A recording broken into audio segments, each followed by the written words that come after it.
Right, now then, I want you to do a bit of imagining, okay? So, you've probably got some singer or band that you really love, yeah?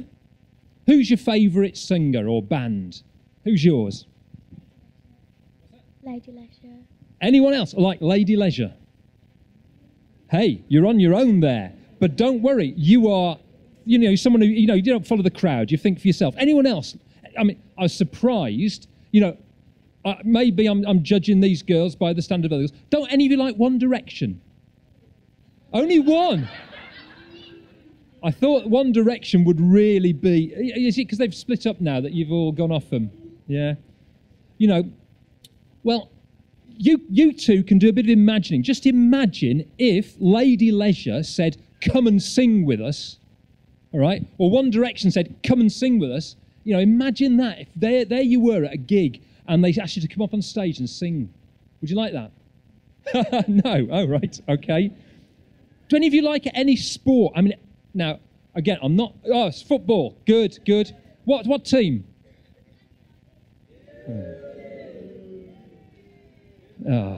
Any of you girls like football? Which team?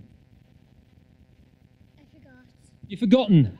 Okay, that's not so bad then. You're not going to upset anybody, so don't worry about that. Okay, and I'm sure some of the adults like particular teams. Probably quite a few glory hunters. Man United, Chelsea, Arsenal, all that sort of stuff. Probably quite a few of you are Wolves, and a few of you are Bromwich Albion. But just imagine you were invited to go and train with them, your favourite team. Just think what that would feel like. They said, come with us. We're going down the training ground. You're coming with us. Like these people who say, come up on stage with us. That sort of thing, eh?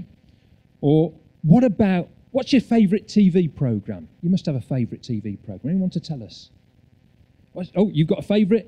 You haven't forgotten this one? No, that's good. Frozen. Frozen. Ah, yeah. Just imagine you were invited to become a cartoon character and belong to Frozen. Or is that, you're thinking of the film, are you? Yeah.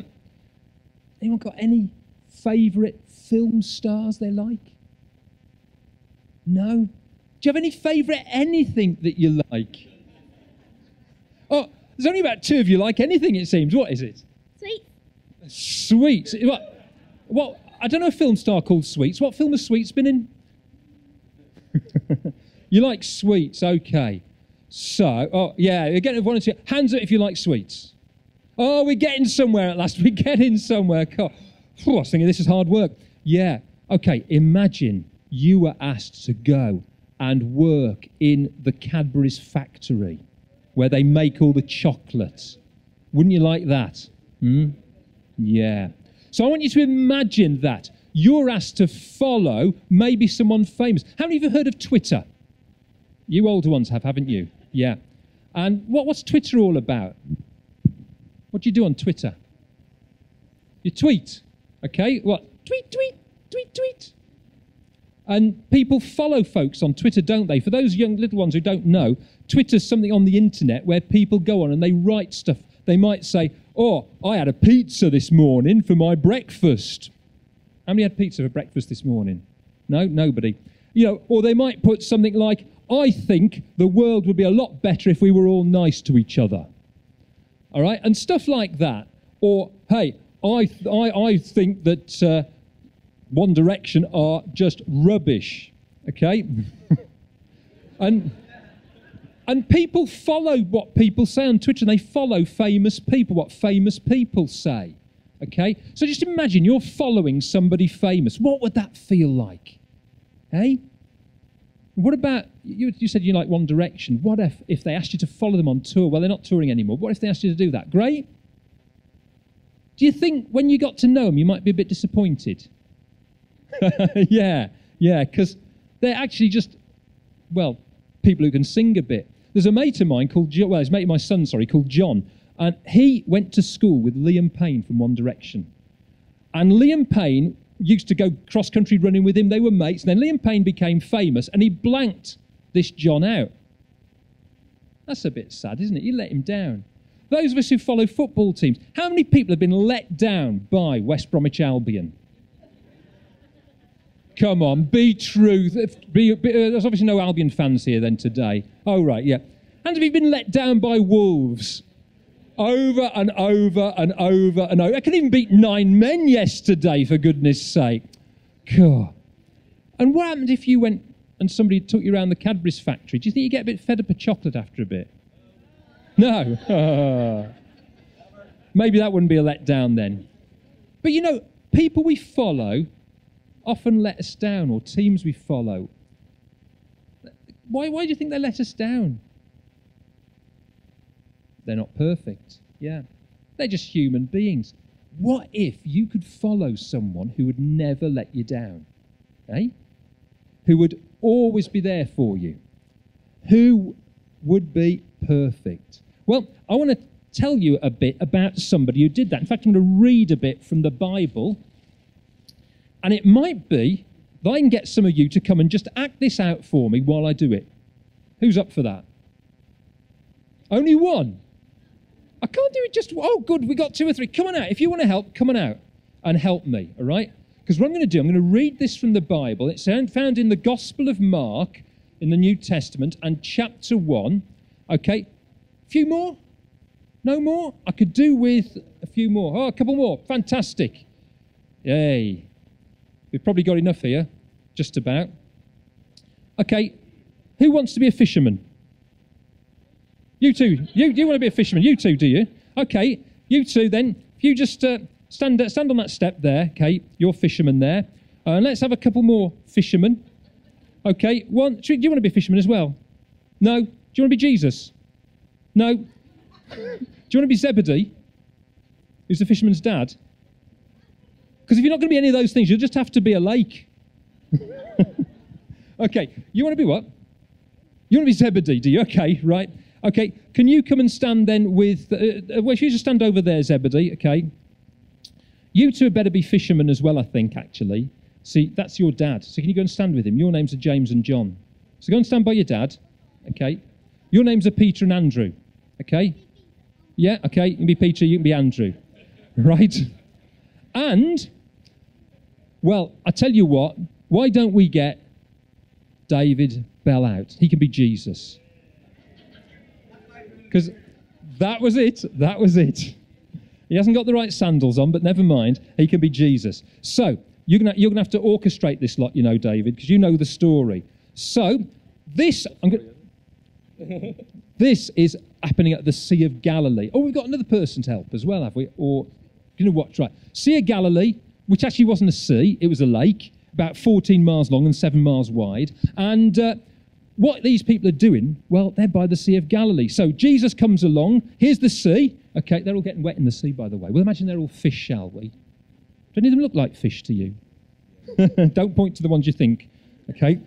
Because they might get upset. So here we go. As Jesus walked beside the Sea of Galilee, there he is, he's walking along, he saw Simon and his brother Andrew casting a net into the lake. So, Simon's other name was... he was listening, wasn't he? Thank you. Simon was called Simon then, but then Jesus actually gave him another name. He said, I'm going to call you Peter. Okay? But great, nice one. So, okay, where were we? Yeah, we haven't got very far yet, have we? He saw Simon and his brother Andrew casting a net into the lake. Whoop! Nearly cast a microphone in the lake as well then. Might have been able to hear the fish, what they were saying. For they were fishermen. And, come, follow me, Jesus said. Guys, I want you to come and follow me. And I will make you fishers of men. I'll make you fishers of men. At once. Go on. Fishing for fish, you're going to fish for men. Oh, is that confusing? Yeah, it is a bit. Okay, we might explain what he means later. But at once they left their nets and followed him. Oh, falling into the Sea of Galilee on the way. When he'd got a little further, he saw James, son of Zebedee, and his brother John in a boat, preparing their nets. They not be in the sea. Go on, sort them out then. You've worried them now. They're worried they're going to drown. Because it's all right. It's only very shallow there, so you won't drown. Don't worry. Okay. No, don't get sharks in the Sea of Galilee. You'll be pleased to hear. Okay. Preparing their nets. So you're getting the nets ready. So imagine you're sort of sorting your nets out, making sure there are no holes in them, because you don't want the fish to swim through the holes, do you? Without delay, he called them. Okay. And they left their father Zebedee in the boat with the hired men and followed him. Okay. So wave goodbye to your dad. Are you going to kiss him goodbye? No. Okay, fantastic. So that gives you the idea of what happened. Okay, give these wonderful people a round of applause. Thank you. And you might want to go and sit down. Whoop. Don't throw the microphone in the Sea of Galilee as well. So, there you have something that happened early on in Jesus' ministry. That means the time when he started going around the country of Israel, telling people loads of great stuff about God and doing great miracles, healing people and that sort of stuff. So that's where he started doing that when he was aged 30. And he got some people to follow him, and they were known as his disciples. So they were following Jesus. Now, if you were Jesus and you wanted to start well, you could call it a religion, that's what some people would call it, but start something called Christianity, which is basically what Jesus did, would you have chosen some fishermen to help you? No, I don't think I would either. What sort of people would you have chosen? Footballers. The only trouble was they hadn't invented football in those days, as far as we know, so you wouldn't have found any footballers. So that's probably why Jesus didn't ask any footballers to follow him. There might have been other reasons. But actually, you might have gone to the temple and the synagogues, which were the religious places of worship, and tried to get some religious people to follow you, like the religious leaders. But Jesus didn't ask them. He asked some fishermen and a tax collector, and people didn't like tax collectors because they had to pay money to them, and they usually asked for more than they should have done, and a load of other strange people to follow him. Wow. That's brilliant, because that means that Jesus wants anyone to follow him. It doesn't matter whether you're rich or poor, whether you're religious or not, whether you are clever or not, whether you're good looking or not, or think you are. It doesn't matter. Jesus asks anyone to follow him. Any lady or man or girl or boy can follow Jesus. So that's great. But hang on a minute. That's all very well and good, but you need to realise what's going on. Now, I need to do a little bit of an activity here to help me. So I want somebody to come out and be blindfolded, and you are going to have to listen to people say things, and you've got to decide who said it, okay? So, who shall we have? It's our same volunteers again. They're keen. That's what I like to see. So let's ask this young lady to come out, okay? Were you Zebedee before, or was that Zebedee? You were Zebedee, were you? Right, okay, Zebedee. Is that your real name? No. Would you like to be called Zebedee? Yeah, okay, we'll call you Zebedee from now on. You got that? She's Zebedee. Let's just blindfold you, shall we? I'll try not to be too tight with this, because I don't want to... Oh, sorry. That's gone over your mouth. You don't want that. Can you breathe? Yes, I Good. can breathe. How many fingers have I got? 5.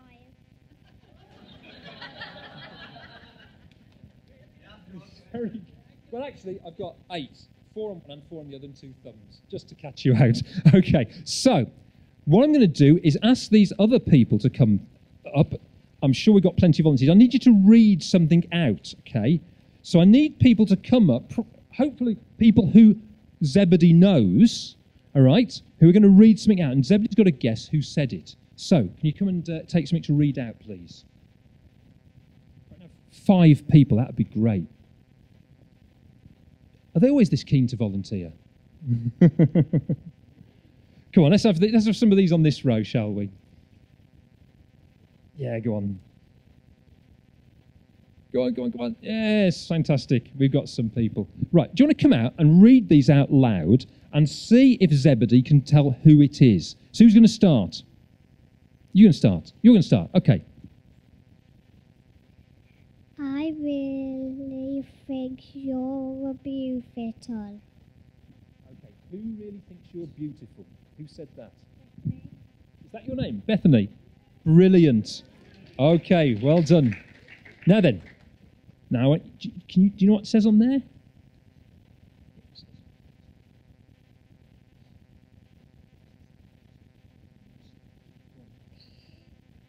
You must give me all your money and stuff.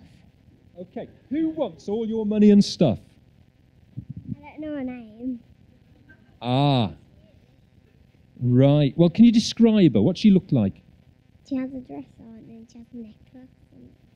Oh, very good. Yeah, yeah. So you'd better tell her what your name is so she knows who to give all her money and stuff to. Gronya. Groya. Okay, you got that? Okay, who's next? Humpty Dumpty supports West Bromwich Albion. That's understandable. Okay, who said Humpty Dumpty supports West Bromwich Albion? I don't know. Ah, you don't know. So, your name is? Lucy. Do you know Lucy? No. Ah, right. That probably explains why you didn't get that one. Okay, let's try somebody else. I think Steve Hyde is totally amazing. Okay, who said that? Sharon. Is that right? Sharon it was, yeah. And Sharon, do you really think he's totally amazing? Or do you not want to answer that? Hands up if you... No, I'm sure we all do. Let's give Steve Hyde a round of applause, because he is amazing. And for those of you who are not sure, you probably realise now, because he was up front before, Steve is the pastor of this church, so he's the main leader. You've got to be pretty amazing to do that job, and you need some amazing help and support, so I'm sure he gets that from the church here. Now, there's one more person, isn't there? I love Marmite on toast for breakfast. Do you? No, not me. It's horrible stuff. Okay, who said that? I think it's Tylia. Is that right? Tyler. Very good. You did really well. Do you want to take the blindfold off so you can see now? Hey! Give them a round of applause. Well done. So, there were lots of different voices there to try and hear. And that's what we got to try and do. We got to try and hear Jesus' voice. Now, he doesn't always speak in a loud voice from the cloud, so you hear a big voice coming from the cloud saying, "Follow me."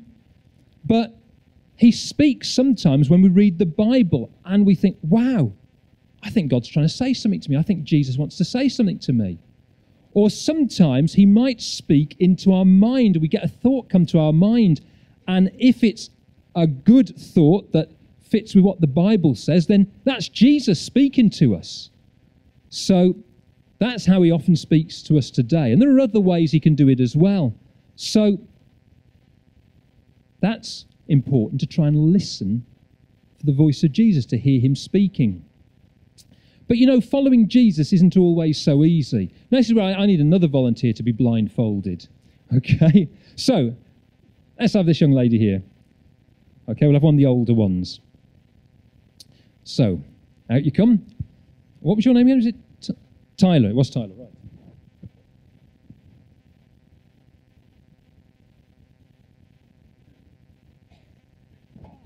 Actually, I've got a feeling, didn't I do something with blindfold people last time I came as well? Or is that just my imagination?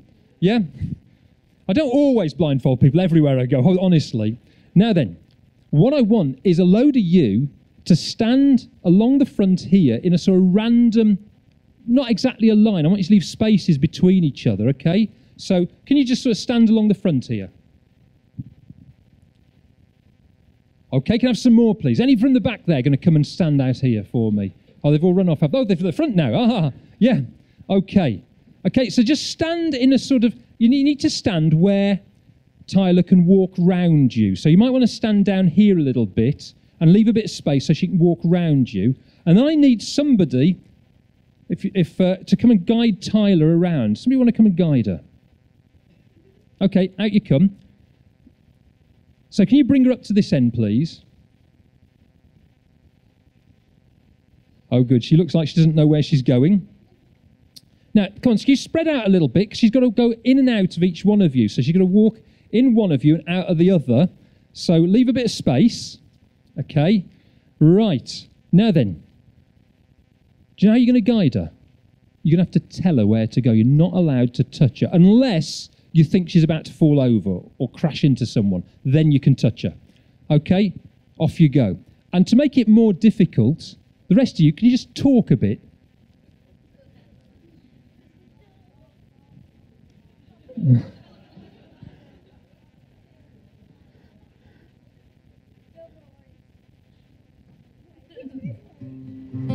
Which hand do you write with?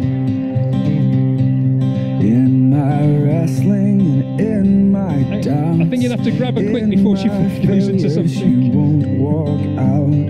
Your great love will lead the step, me yeah. Can you find the step? You are the peace in my trouble. Okay, now let go of her and try and guide around You are these the people. peace in my troubled sea. Oops. In the silence you won't let go. In the questions your truth will hold. Your great love will Spread out a little bit so she can walk in and out in between you. That'd be great. You are the peace in my troubled sea. Whoa, you are the peace in my troubled sea. My lighthouse, shining in the darkness. I will follow you. Oh, my lighthouse. Hey, give her a round of applause. Well done. She didn't have any accidents. You can take the blindfold off now. That's it. Well done, Tyler. And well done, the rest of you. If you go and sit down again, please. You didn't actually go in and out of every single person, I have to say. So that was very, very helpful, because following Jesus isn't always easy. And sometimes when we're Christians and following Jesus, we sometimes might feel like we've been blindfolded a bit. And that's when we have to listen extra hard to what Jesus is saying to us. And it can be difficult, because sometimes there's the people talking and making a noise and saying, no, you want to do this. Like, I remember some of my friends, when I was about 10 and I decided to follow Jesus, saying things like, oh, why don't you come and nick a few sweets from the sweet shop? And so other people are saying other things. And Jesus didn't want me to do that. He's not telling me to do that. So you have to try and listen to what Jesus is saying when he's saying to come and follow him. And there's an important thing to know about how you start following Jesus, because it's dead easy. It's as easy as A, B, C. Did you know that? A, B, C. Yep, you knew that, did you? Good, good. A, for admit the wrong stuff that you do and say. You know, like if you say nasty things to someone or do something nasty to someone. You have to admit those and say, I'm sorry, Jesus, I've done those. I know I shouldn't have done, because you're God. So A is for admit. And B is for believe. So what you have to do is to believe that when Jesus died on the cross, he paid for your sins. He took the punishment for your sins. That's what the Bible says. That's the Bible word for the wrong things that we do and say. And that's the B. And C is to commit to following him. So A, admit, B, believe, C, commit. It's as easy as that. That's what I did when I was 10 years old and decided to start following Jesus. And it's not always easy. You've got to listen for what he's saying. And that's why, as a Christian, I read the Bible every single day. And I've read the Bible nearly every day of my life since I was 10. That's a long, long time. I don't always understand what I read, so I have to sort of get help to try and understand it sometimes. And I try to do what it says, but I have to admit I don't always, because sometimes I'm a bit naughty and don't listen to what Jesus is saying like I should. But that's what I try and do. So that's what you have to do if you're following Jesus. And I try and talk to him in prayer. Steve said it, you know, you can talk to him and You can talk to him in your head. You can talk to him out loud. You can talk to him in prayer and ask him for help. And I know that Tyler didn't ask for help when she was about to fall, because she didn't realise she was in danger of falling off the steps. But thankfully, her friend grabbed her and helped to lead her down the steps. And sometimes that's what it's like with Jesus. You know, he sees we're about to do something really stupid and we're about to fall flat on our face, so he grabs us and stops us. Sometimes he does let us fall over a bit, so we might learn to do a lesson and try and trust him more. And so that's helpful when Jesus does that. And we also help to follow Jesus by getting in church family. So that's why I like to go to church. And that's why it's great if you go to church children's clubs or youth groups or whatever. That's great. But it isn't always easy following Jesus. Because some people say, you're a Christian, are you? You're a loser, and things like that. And they'll say horrible things to you sometimes, or they ignore you. Not everybody, thankfully. And you know, sometimes things don't always go well for Christians. Steve, when he was earlier, he said about people he was praying for, some of them people who are in the church who are going through difficult times. But at least we know Jesus is there to help us. So that's really important.